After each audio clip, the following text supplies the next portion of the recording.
Welcome. Today, we're going to talk about how to design your business vision for your independent consulting business.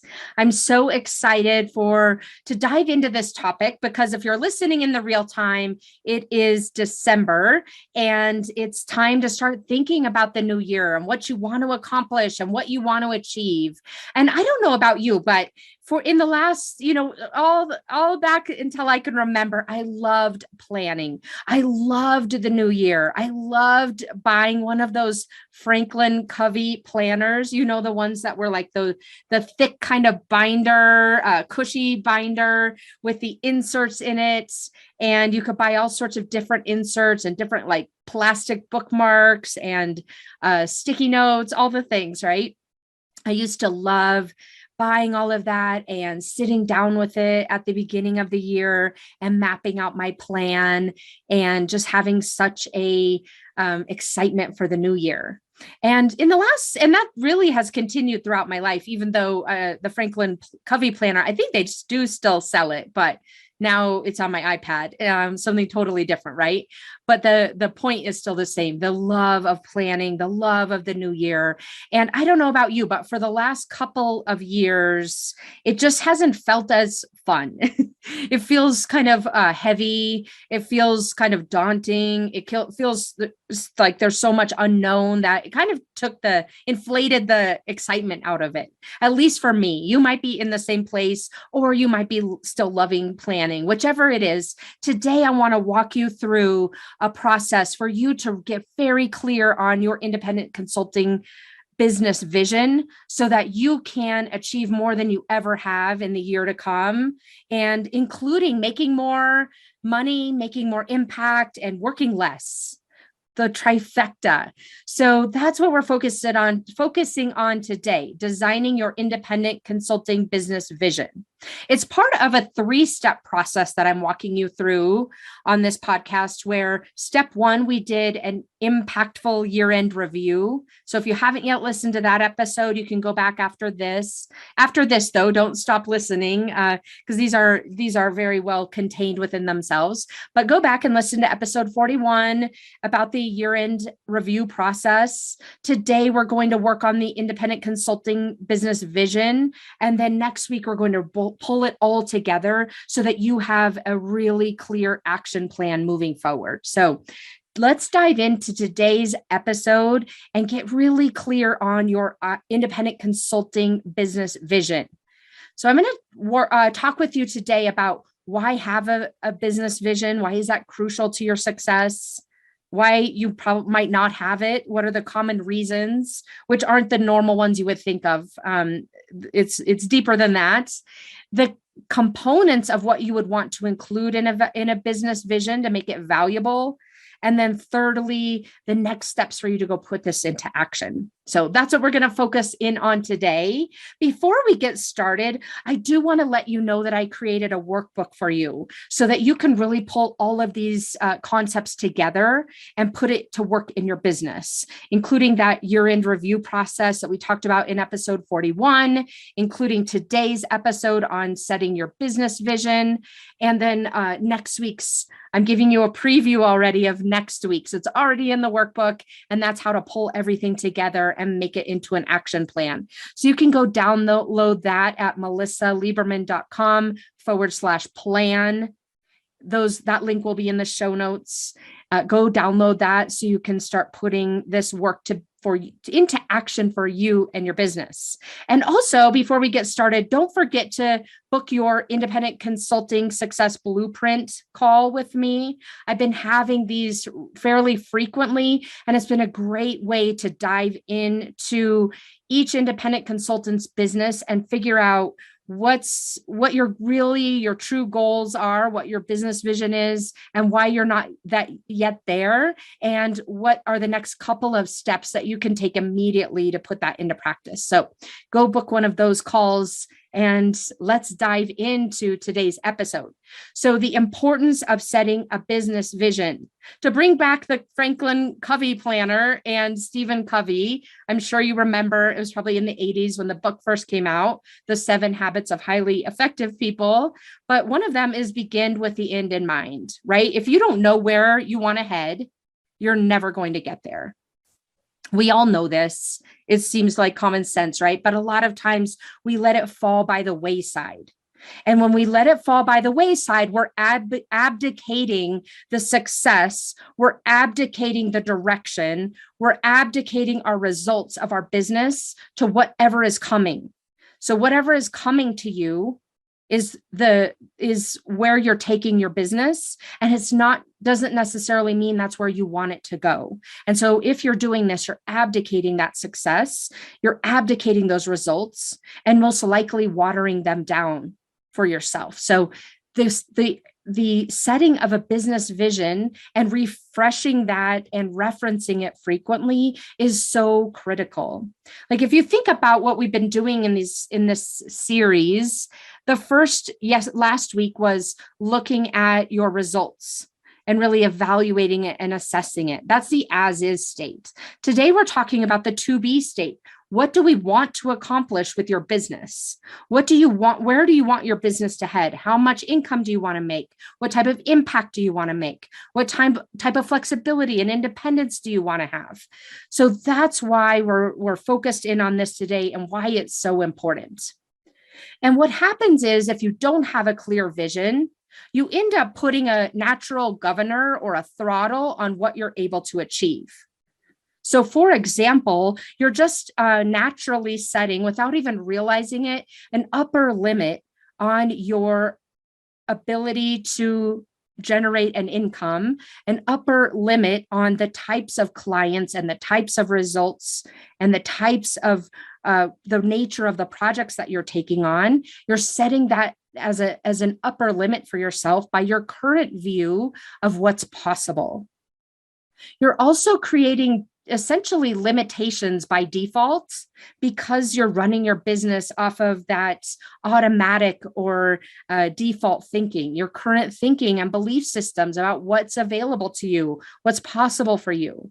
And that's why it's so easy to perpetuate kind of the same results over and over again. A lot of times I see clients, independent consulting business owner clients, I see them where they've essentially replicated their corporate income, maybe making a little bit more, working about the same.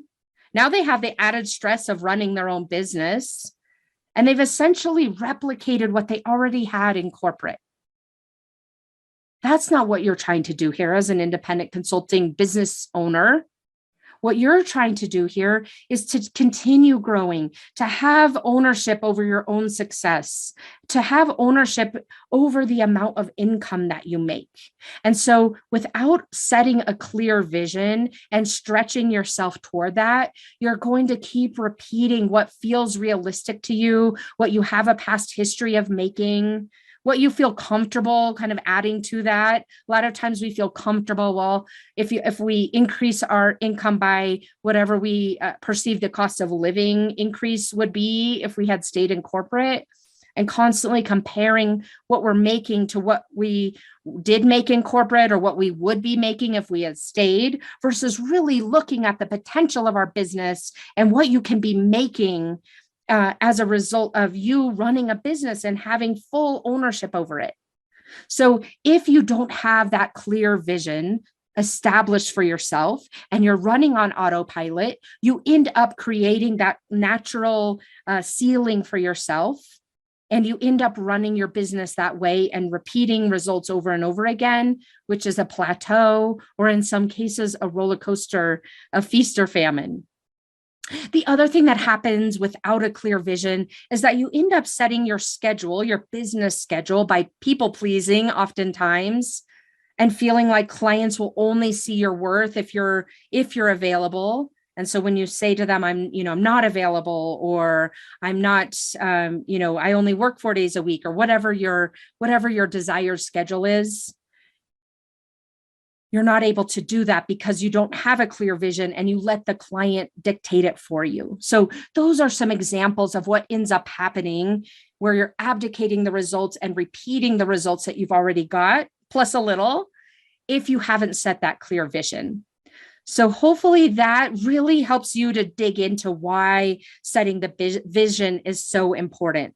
And so then the next question naturally becomes, if it is so important, then why don't most independent consultants do it? Why am I not doing it? And logically, we think things like, well, I don't have time, or it's not going to make that much of a difference anyway. And so you just keep going about your business in, using those whatever business practices are that you have on autopilot, right? But if we pull back the covers, we look under the covers to figure out what is going on and why you might be avoiding creating this business vision. Oftentimes it falls into one or more of three categories. The first is you want to avoid feeling disappointed. If you set a grand business vision that would be wildly successful in your mind, and you really define it and get clear on it and know exactly what it is, oftentimes it's very common to think that I might not get this. I'm going to feel horribly disappointed. I'm going to feel like a failure. And so we don't set the business vision because we want to avoid the disappointment. What ends up happening is we experience disappointment anyway because we're incrementally improving our business versus going toward that big vision and accomplishing all we're capable of. So in a way, we're failing ahead of time. The second reason, most common reason I see why people aren't setting a business vision is that they don't, and this could be you too, you don't believe what you want is possible. If you don't believe what you want is possible, and you need someone else to tell you that it is, or somehow you need permission that it is possible, or some kind of evidence ahead of time, that's not going to happen. You have to believe that what you want, that big vision, whatever it is, the big vision could be, I want to create a consulting company, a mid-sized boutique consulting company that's generating 10 million in revenue every year. Your big vision might be, I'm going to be the best solo consultant there is. I'm going to work 3 days a week and I'm going to generate $2 million a year. Whatever your big vision is, and it could be anything real. It could be anything. I just gave you a couple of examples. Whatever your business vision is, you're not going to get there if you don't first believe that what you want for yourself is possible. If you're waiting on evidence to prove to you that it is possible, you've got it backwards. So that's a second reason why I oftentimes see independent consultants avoiding the step of creating a business vision because they just don't even believe that it's possible. And I'll tell you what to do with these here in a minute. But the third reason why I find independent consultants avoiding setting a business vision is a fear of success. This one is fascinating, right? On the surface, who would be afraid of success, right? None of us. But under the covers, think about it. Think about it for you. Are you afraid that you're going to land too much business and you don't know how to handle it? Are you afraid you're going to have to turn clients away because you have so much business? Are you afraid that your quality is going to suffer because you have so much business? This is a very common reason why I find independent consultants really throttling themselves, putting on that natural governor, not spending the time and the energy and the visioning to think about where they want their business to go. And so if you know now, you can probably identify with at least one of these reasons: avoiding disappointment, not believing what you want is possible, fear of success. A lot of times it's all three of them. If you know and can identify these and own up to them, raise your hand, not from a place of judgment that you've done something wrong. You're human. Of course, it's very natural to feel and think these things, but you've got to know that that's what's creating kind of this drag on your results. It's not the market conditions. It's not those external things. It's you putting a drag, a physical drag, like you pressing the accelerator and the brake at the same time, that's creating the lack of results, the plateau of results, the feast or famine.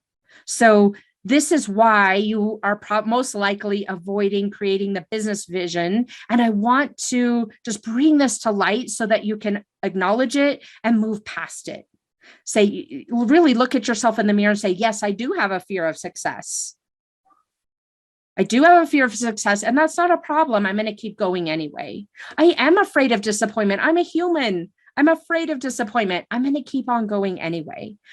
I don't necessarily believe that what I want is possible, but I'm going to start really building up that evidence for myself ahead of time so that I can get where I want to go faster.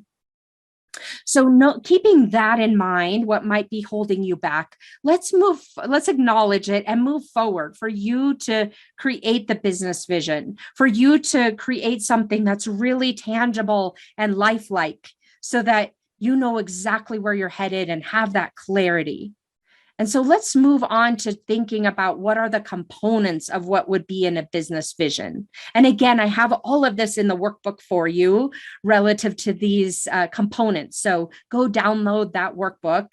The link is in the show notes so that you've got all of this as well. I love the audio and the concept of podcasting, but I always love a good workbook to go along with it. So go download that. All right, let's talk about what the components of the business vision are. The components, I like to look at them in four boxes. The first are your financials.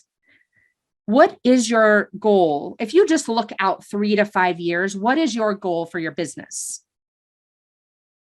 Let's just pick a number. Perhaps you're at 250 right now in revenue. Let's say that you want to double that and get to 500,000 in the next couple of years. And you want your profit margin to be 80%. Just making up numbers here to give you an example. Get detailed on what that is. Where do you want to be in the next 3 to 5 years? And then we'll back into it, into a more granular plan when we talk on next week's episode. But in this case, we're really looking at that 3 to 5 year vision of where you want to be. The next thing that you're going to want to do is break it down into your offerings. What are you offering? What is your service offering? Do you have any kind of recurring revenue attached to that? Passive revenue, whatever it is. Are your service offerings? What are they priced at? What are they and who are they for? What is the average engagement length? What is the resource requirements for those offerings? Like, just really think about all of that in order to back into you hitting those revenue numbers. I'll give you an example here in a minute. But before I move on, I want to touch on the other two components, which is your business schedule. What kind of business schedule do you want to be running? For yourself as a consultant employee working in your business, for yourself as the owner and all the C-suite in your business, and then ultimately as a person, what you want in terms of balance and time off. Really get clear on what is that business schedule for yourself, and don't filter it by what you think is realistic or possible. It's fascinating to me what is actually possible when you start really looking out there. One of my coaches is making, one of my personal coaches that I work with, I don't know, she's at like $39 or $40 million business, and she's working 3 days a week. I would have never thought that was possible. So really thinking about, the sky is the limit of what you would want. And I'm not saying you should want 39 or how many ever million she's making, but think about it from the perspective of what really do you want without limiting yourself on what you think is realistic, or what you think is going to add so much stress or complexity to your life. There are always ways to figure out how to achieve what it is that you want without having to take on the stress, without having to feel like it's even harder than it already is. It's just different problems. So think about that business schedule as a part of your business vision. And then finally, think about the staffing model. Who's on your team? Do you have subcontractors working under you? Do you have some kind of partnership? Do you have support staff like a virtual assistant? What does your team look like? So those are the four main components of a business vision. And you can think about, others that might make sense for you in your business as well to add to this. But I want to give you an example of if we look at the staffing model and the finances and the offerings, just to kind of wrap your mind around this. So let's say you're making $250K right now. And that means you're working on maybe 2 projects concurrently or sequentially in a given year. One's worth 150, for example, and another's worth 100K. That's how you get to the 250 as an example in your business. You've got 2 projects, 150K, 100K, a little bit of overlap, or maybe they're concurrent. Either way, that's what you've got right now. That's your as is state. When you're thinking about your business vision, if your goal in the next 3 years, let's say, is to make 500K, so you want to double what you're making, then you just want to look at that. How would the math work? For example, you might be able to shorten the amount of time that you are taking per project from 12 months to 6 and do 2 concurrent projects for 6 months, 150K and 100K each to therefore double the amount of money you're bringing in. Very, very rudimentary example, but just sit down and give yourself the benefit of thinking through what the different service offerings could be, the amount of time, the amount of resources they take, the amount of revenue they drive, in order to get yourself to the place where you can see the math. You can see how the puzzle pieces fit together in order to reach your business vision. A lot of times we think it's a lot more complicated than it really is. And if you sit down and figure out the math of it, it becomes much clearer. Doesn't necessarily mean that you ever end up, that the outcome of your business ends up looking in that exact way. But what it does mean is it helps you to see that what you want to make is possible. It helps you to rethink your service offerings in a different way. And it helps you to break through your current plateau to think about what you're offering and what you're pricing it at and how you're delivering it differently. Okay, so now when we think about each of those 4 areas, which are the financials, what your service offerings are, your business schedule, and your staffing model, now we want to just think about, why do you want each of these? Why do you want 500K instead of 250? Is it because that's what you think you should be making? It's a lot harder to keep yourself motivated and moving forward when you're doing something because you feel like you should, or you're guilted into it. Why do you want that revenue number? Why do you want that staffing model? Why do you want that business schedule? Why do you want to offer those service offerings? Get really honest and clear with yourself so that you have a really good reason that motivates you to keep moving forward, and you have clarity on what's driving that. A lot of times that as I start peeling back the onion with clients to ask them the question of why do they want that, it comes down to reputation. I want to prove to people that I'm worthy, essentially, at the end of the day. And it becomes really hard to keep moving forward and doubling your business when it's driven off of a feeling of, when I get there, I'm going to prove to everyone that I'm worthy. I'm worthy of being a successful, in my eyes, consultant, as an example. It's a lot, it makes that climb to double your revenue to 500,000 or to $1 million or to 2 million. A lot. It's almost like you're carrying a really heavy backpack when you're thinking about it that way, versus really feeling compelled to build this business, to show yourself what's possible, as an example, as a reason, just for the mere fact that you want to do it. It's not because someone told you you should, or you feel like you have to, or you're proving something. It's like, I just really want to do this to prove to myself that I can. Feel so much lighter, right? So really get clear on why do you want the business vision that you've defined? And then ask yourself, who do you need to become to achieve that vision? When I achieve the vision go back to our example, right? If my goal was to double from 250 to 500, how would I be thinking? What would I no longer be thinking? How would I be feeling? What would I be doing when I'm that version of me as a business owner? What am I not doing when I'm that version of a business owner? Ask yourself all of those questions. So think about your goal, and then think about who do you need to become in order to achieve the vision, because you need to become that version of yourself first in order to achieve the vision. You can't you can't wait until you've achieved the vision to become the person. It's the chicken and the egg again. So write all of this out. Use the workbook I've made for you. melissalieberman.com/plan. Write it out in a lot of detail. Reread it to yourself frequently. One of the things I love to do is write out this vision. It's like a 3 or 4 page typed vision that I do periodically, at least once a year. And then throughout the course of the year, I just highlight like when I've accomplished something, or when a certain way I've described my business is now really the status quo, I just highlight it in green. And then the highlights just start growing. And then pretty soon you kind of reach a tipping point from a lot of white space on the paper to a lot of green highlighted space. It's so fun to start seeing that vision come to life and giving yourself credit for achieving that vision and chipping away at it.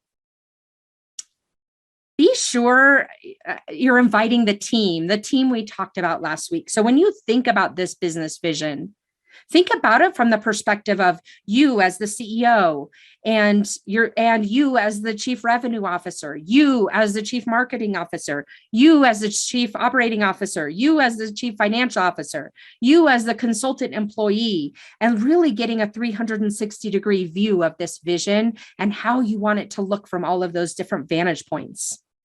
That's the part that can be really fun. So that's the way to implement this, is to really think about it from all of those vantage points, write it down in as much detail as possible, reread it for yourself frequently, use my highlighter technique so you can see your progress against the vision, and put this into practice for you and your business as a standard operating procedure. I like to read the vision weekly. I like to revise it quarterly and yearly, and really never lose sight, like keep that business vision top of mind so you know where you're headed and you can consistently have a bigger picture to look at when it's so easy to get mired down in the weeds as you're delivering for clients in parallel. So that's what I've got for you today. Go out and put this into action. In order to do that, go download the workbook I made for you. The link is in the show notes so you can follow along, do the year-end assessment that we talked about in the last episode, do today's work on your business vision. And then next week, we'll wrap this all up together into a plan of attack for you to hit the ground running in this next coming 12 months. All right. And in the meantime, don't forget to go book that independent consulting success blueprint session where we can really apply this to you and your business on a call. I will give you a pre-assessment process so you get really clear on where you're at right now, and you and I can join the call both on the same page about the current state of your business, and really use the time to dive into your business and figure out what you really want, why you want it, and the path for you to get there, including the immediate next steps that you want to take. So go grab one of those, because those have been incredibly powerful for the people who have already done this. And I would love for you to have the same experience. Okay. So thanks for tuning in. Don't miss next week's episode, which is the third in this series, the third step in you having your best year ever. I can't wait to see you then. Have a good one.